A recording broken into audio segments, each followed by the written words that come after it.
So hi, I see somebody's here. So I was about to say that if I used my cannabis vaporizer, that YouTube will then set this live stream to over 18s. But YouTube are not doing that for people who are uploading videos of them smoking weed. Those videos remain open, visible to everybody. But if I use my dry herb vaporizer, which is the only way that you can, burning cannabis is not considered medicinal, but using a dry herb vaporizer is considered medicinal. Cannabis oil is considered medicinal. But the last time that I used my vaporizer on a live stream, YouTube set the live stream to over 18. It's not actually visible at all to anybody because I made it unlisted afterwards, as it was similar to this one. It was only a support stream. But I just found that worthy of comment, that if I use my vaporizer, YouTube thinks that this needs to be over 18s only. But I noticed that an awful lot of videos exist on YouTube where people are setting fire to weed and burning weed on the video, and those are allowed to be viewed by everybody. So it seems like a bit of a contradiction in terms.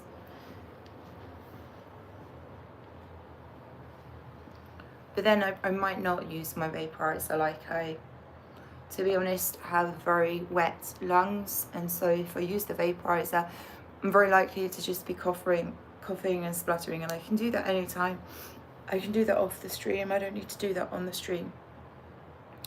I have a nicotine vaporizer here, which is, not ideal. But I don't know why I would need to be like a role model for anyone in particular.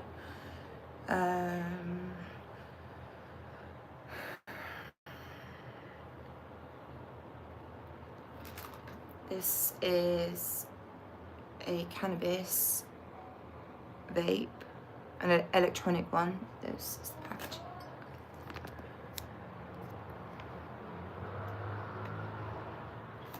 So I just thought I would say hi and say things are pretty boring, I suppose.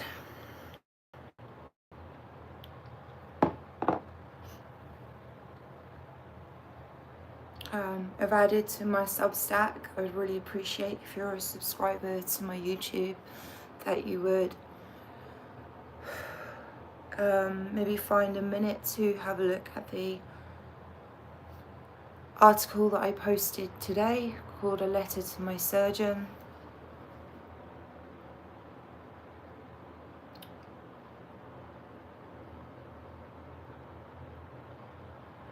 It's kind of distressing sitting here with this pain which needs treatment and can be remedied, and if you don't have the money to pay for it and the National Health Services refuse to see you for that problem, or they can't because their waiting list is maxed out,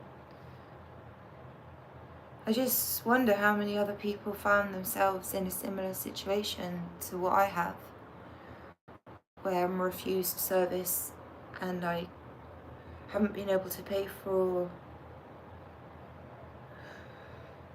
it myself. I'm sure there must be more than me. I see like kind of double numbers in here, but I've limited chat to subscriber only.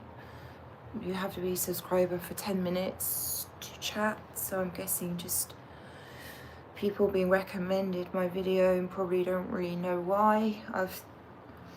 I think probably, I mean, this is quite cynical, but I think probably YouTube could have suggested a few more videos in the past, live streams or videos of mine that were more outward looking. Like, I don't know how to explain. I don't know why you would have been recommended this video in particular, unless you're already subscribed and you received an update to say that I was live.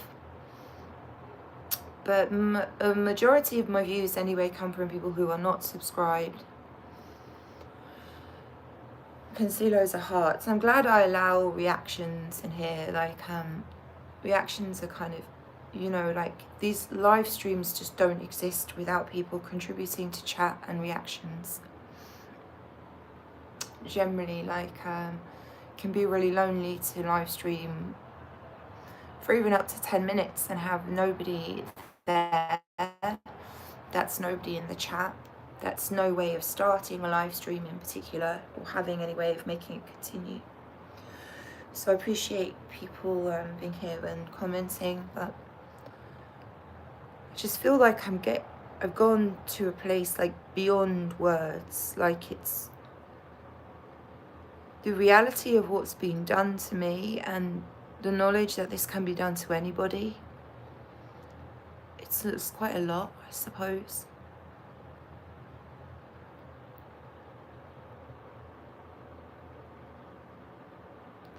It's more, I think, than what most people would consider like a viable threat to their well-being. I mean, when I was offered to be sterilized as part of the surgery that I was going for, an ablation of my womb lining and an excision of endometriosis, the surgeon opted to encourage me to have a tubal ligation with titanium Filshie clips as a supposedly as birth control, because I had a copper IUD, as in a copper coil. So the non-hormonal coil, the hormonal one is called Marina IUD. This was a copper one. And because I don't get on with hormonal birth control, including the Marina coil, and so as that coil was going to be removed because of the womb lining ablation, he, in his wisdom and probably for the sake of his benefit of his paycheck, recommended I was sterilized at the same time. And that there was a point when I thought that I was having a normal bad reaction to it, because the internet told me that 50% of women were left with chronic pain problems after tubal ligation, which was not something I looked up before the surgery. But I think only time can tell. Only when I have another surgery that removes, you can see inside, and it's been disorientating. I'm getting emotional. This is obviously why I'm here. Well, I see that there's nobody here. It says to me that there is 0 here. I didn't give a shout out to the person in the chat because I'm not really feeling, and I don't think do you need a shout out? But now it says there's nobody here, so I would really enjoy listening to somebody else.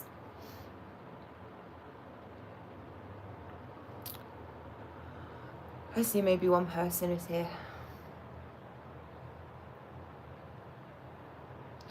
I think honestly these doctors are holding an awful lot of power in their hands, and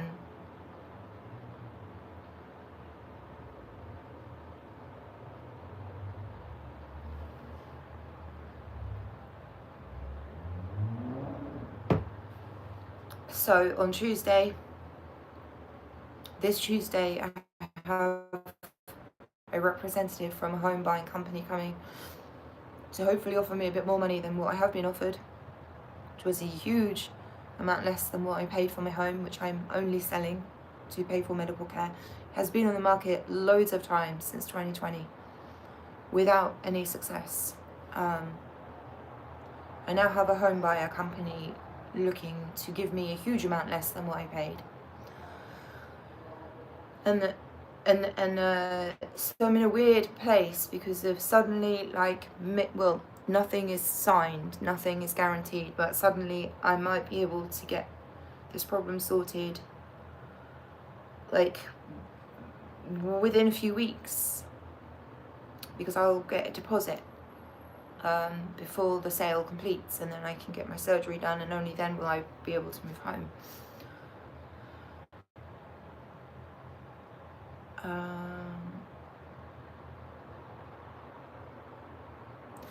I'm gonna just not make this long. I'm gonna just leave. I'm gonna just surmise this entire thing with On one hand, like anyone that's lived with domestic violence knows that you are in many ways on a day-to-day basis so much better off living alone than you are with an abuser, like day to day, day in, day out. But on the flip side of that, when you're just left to your own devices, it leaves you open to abuse otherwise. And some people that live locally to me that profess that they cared about me, they know that and they exploit that for their own benefit. So at the same time as I'm looking to maybe getting this problem, at least this problem, fixed, potentially kind of quick soon, all of a sudden, I'm not really feeling like I have that much to look forward to afterwards. I mean, certainly I have the removal of this pain problem to look forward to after the surgery, which is quite something considering that I woke up screaming from the original surgery. But I'm very, just have to see what happens, just have to see what comes about in the next week or so. It's been pretty humiliating, yeah.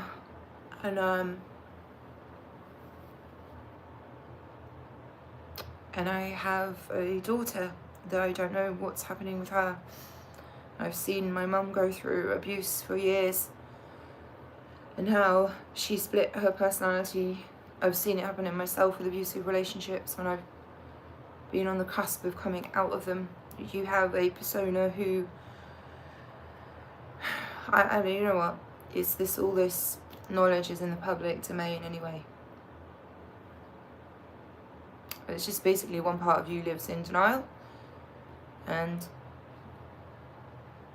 has that surface level thing, and then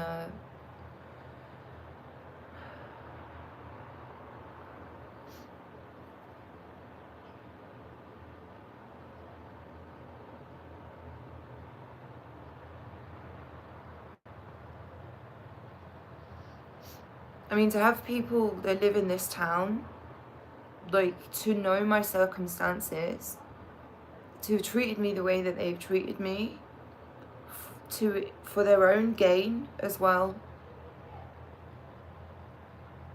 And this guy gets given free coffee and shit wherever he goes. He has a 5 record deal with Sony. He drives a BMW. He's a homeowner. He has 2 vehicles. He otherwise works for his dad's building company. He's not short of money. And is supposed to be my boyfriend after 3 months of non-sexual dating, which just involved hanging out at each other's homes and sometimes having coffee together. He convinces me to make the relationship sexual, which it then becomes, because, well, you want me to live like a nun now? No one's gonna get married, so at least have an adult relationship. And then literally like 10 days into the relationship becoming sexual, I go to his home. He's invited me for literally what he called a day of sex. I arrive at 5 p.m, which is late. He has no milk in the house, no tea, coffee, no food, no plans for food, only plans for us to have sex for a given time, no clean sheets on his bed. And I say, I'm hungry, do you want to eat? He says, oh, I don't have money for a takeaway. So I say, well, I'm going to go out and buy food. He doesn't want to come with me. So this same guy, after I broke up with him, not immediately, but like in the days following this, because I left his home and went and ate alone and then went back to my home, we broke up several days later. He knows I'm here alone all the time. And so several times a year, he'll get back in contact, he'll come and spend time with me. And every single time it happens, I say that's not happening again. But then 3 months goes by and all I did was be here alone, incapacitated, like genuinely afflicted, not choosing to mope, not being flaky, not like I don't want to engage, like I have been disabled by a surgeon. And I'm like, so excuse me for not having like the most optimism, specs on my face for going forwards, but I certainly would like to have the problem removed from my pelvis. I can't follow this up with any litigation, I should say, unless somebody comes alongside me and says, look, this problem has transpired because we've seen it with our own eyes now to be so bad that we think you should pursue compensation. Is that a future to look forward to, like a long court case with the NHS and so many doctors who turned me away when I told them that I had pain? So I think suicidal empathy is a right on turn of phrase, because actions speak louder than words, and if everybody, including your own family, wants to avoid you and avoid the truth and avoid coming alongside you, unless it's just to take the piss out of you and just to exploit you and get what can be got, like I mean, honestly, like back in December, I had like I had a plastic bag wrapped around my head in December, so it's a bit of time ago now. And I'm not sorry. This is what happens. Like all of my friends are dead. Like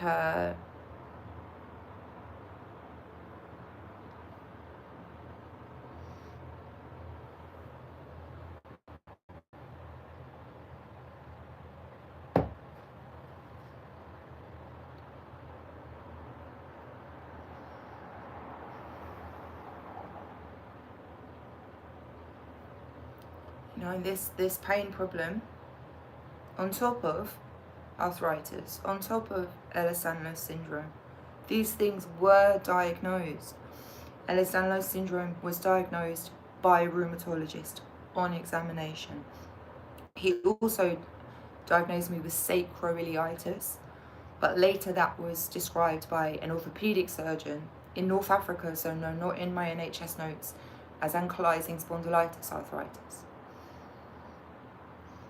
When I requested a blood test to confirm this or to corroborate this on the NHS, they sent me for a blood test for rheumatoid arthritis. When the rheumatologist requested that I had genetic testing on the NHS for the 13 different types of Ehlers-Danlos syndrome, the NHS refused to do the blood work. So when I said I had pain from this sterilisation that I never put myself forward for in the first place, I was there for an excision of endometriosis and a womb lining ablation, and it was sold to me as a necessary thing, necessary to protect me against ectopic pregnancy.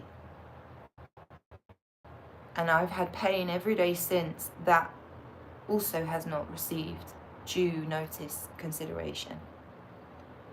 And I'm 6.5 years later, and all of this is supposed to be made up. All of this is supposed to be a fantasy. All of this is supposed to be to get attention. I'll be honest with you, the diagnoses of manic depression, schizophrenia, these diagnoses are being meted out, and I should never have been diagnosed with bipolar disorder at such a time, as I would have failed a drug test.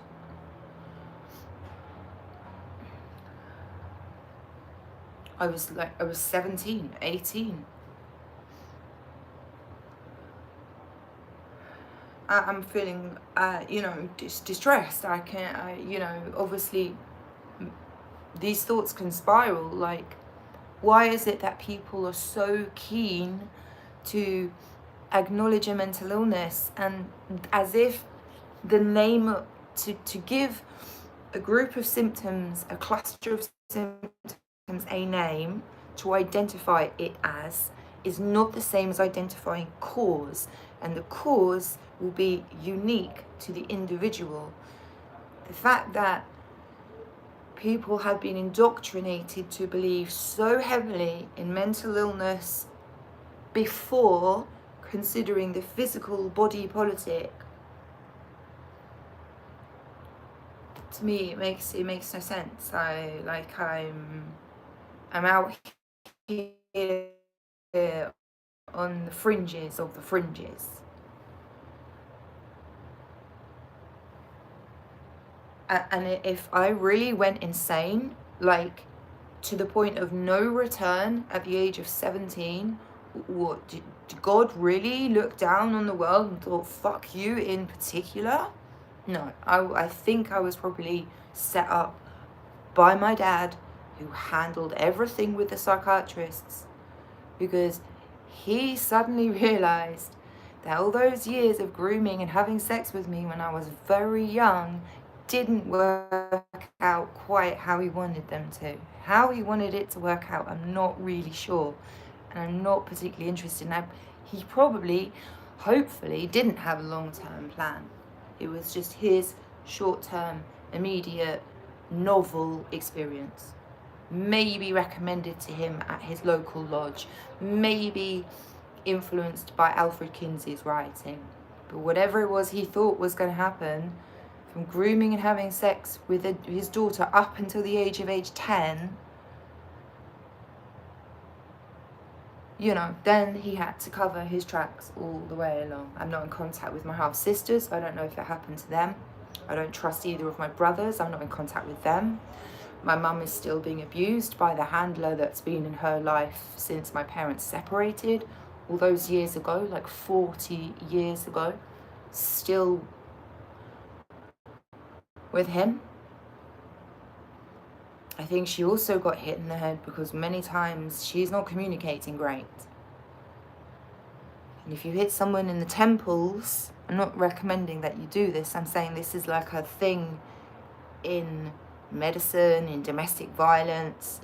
You damage someone's brain, and when somebody else comes along to find out what's going on, all they see is someone who appears to not be with it mentally, and then the abuse is like, oh yes, this is caused by the mental illness, or this is caused by, oh my partner is not well. So it's fine, except it's not fine, because in not writing all of this stuff down into a format that can be published in one thing, I let my child down. This is not, and look how the look how this narrative gets spun again, like, oh, oppression Olympics. No, it would just be alright if you just believed that situations like this might occur. I wasn't the only one going to the theatre in Swiss Cottage in London. Wasn't the only one there.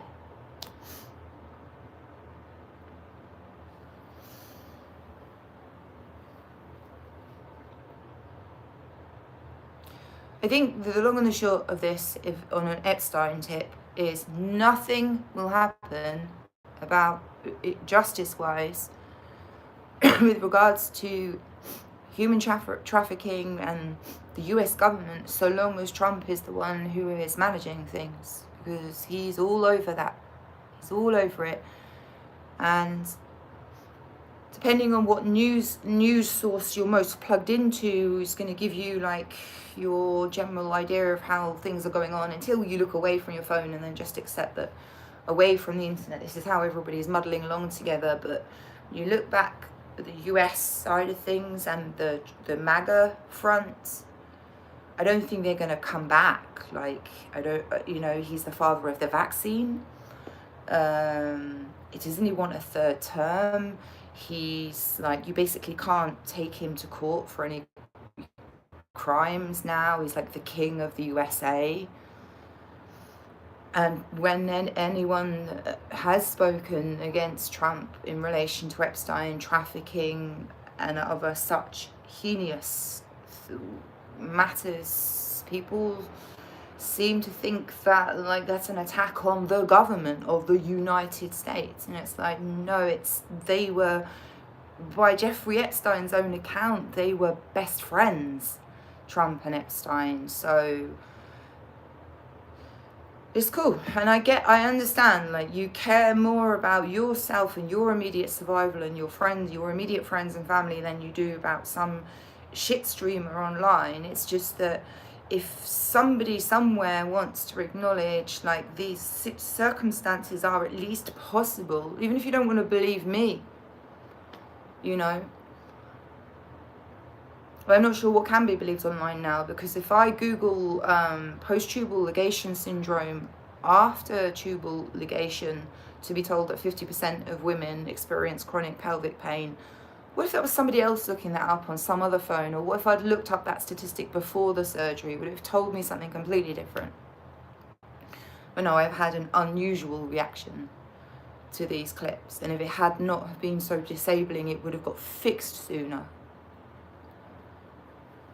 And I'm tired, honestly, I'm tired. I have a daughter and I have a mum, and that's all I can say. Like, I haven't been to my mum's house since, I want to say 2009, but I'm not sure, it wasn't 2008, but one of those years. Came back in the September. I went for like 10 days or something. And I haven't seen my daughter in person for about 10 and a half years. And she was removed without any crime. She was removed at risk of future harm. And no one, nowhere along all the myriad legal and medical professions that have crossed paths with me since I was like 14 years of age, and police first started sniffing around because I was having sex with a man 3 years older than I was. So they went after the wrong guy.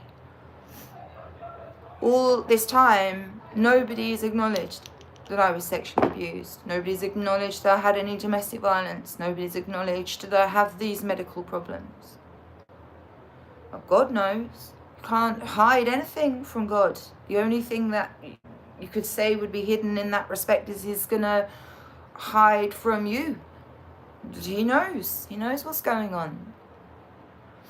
I'm not saying that like in a judgmental way. I'm just saying like, this is disorientating to me as well. Like, I swear to God, like 2 years ago, I thought it was more important to fix some of the broken glass windows in my home than it was to get this problem sorted out. My thyroid was under medicated for the longest time. I'm still only on 100 micrograms. And before stopping levothyroxine in 2021, of my own stupidity, but then eventually it was stopped, and I was 100 micrograms. Well, I was on 50 for over 2 years, but prior to 2020, I was prescribed either 150 or 125 because I started taking it in 2014. Well, the last 2 years I've been taking 100.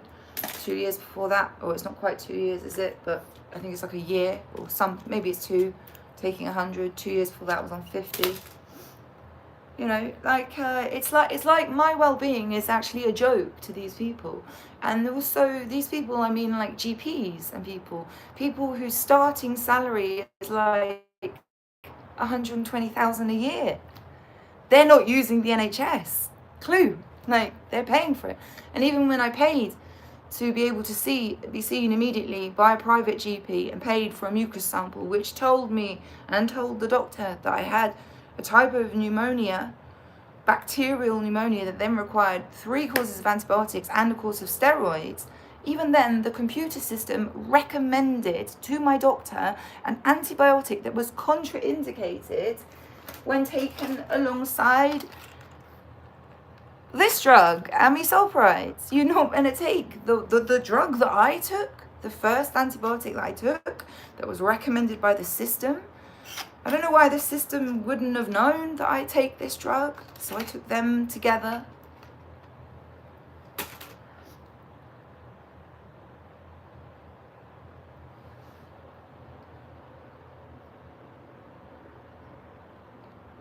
But with the NHS, I would never have got a mucus sample even suggested as a thing that needed to be taken. My sinuses were flushed out when I was 11, when I had my tonsils removed. The surgeon said it was the worst case he'd ever seen. I was already having multiple ear, nose and throat infections from infancy to the point where I got diagnosed with chronic sinusitis and chronic bronchitis at the age of 14. Then when I'm in front of my GP with my mum with chronic pain and chronic fatigue, they say, oh, it's ME, it's post-viral syndrome. It's like, he still had a duty to refer me to somebody for joint pain, but no, it was just put down to depression. Well, it turned out it was a bit more than depression.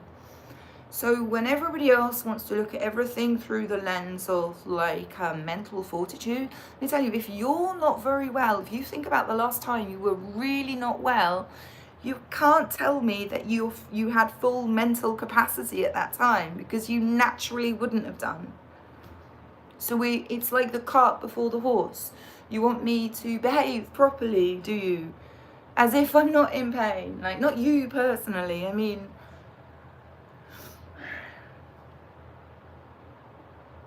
it's insane. It's a crazy world. Like, I don't mind getting out of school early.